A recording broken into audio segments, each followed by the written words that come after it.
Magandang hapon mga ka-farmers.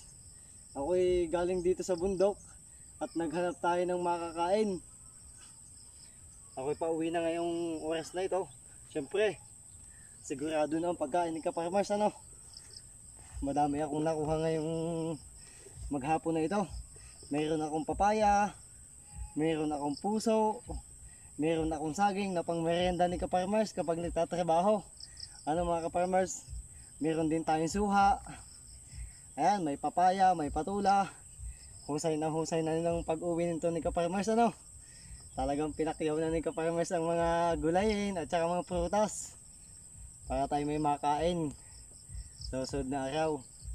At ngayon, syempre, kailangan nating mas magsipag pa tayo sa araw-araw, lalo na yung mga kabataan diyan.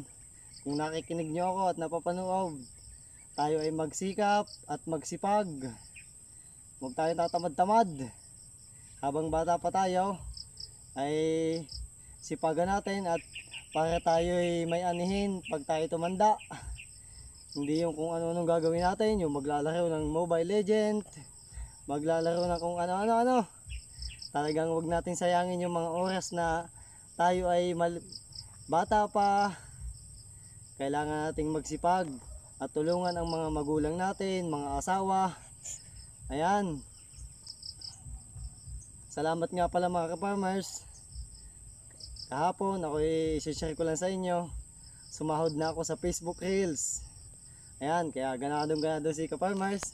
At may pambili na si ka-farmers ng pampers ni baby at gatas. Ayan. Salamat ng marami sa mga nagbibigay sa akin ng stars. Salamat sa inyo. Shout out sa inyo lahat. At sa mga viewers ko, sa mga followers ko, maraming salamat sa inyo. Sana nag-enjoy kayo ngayong maghapon na ito.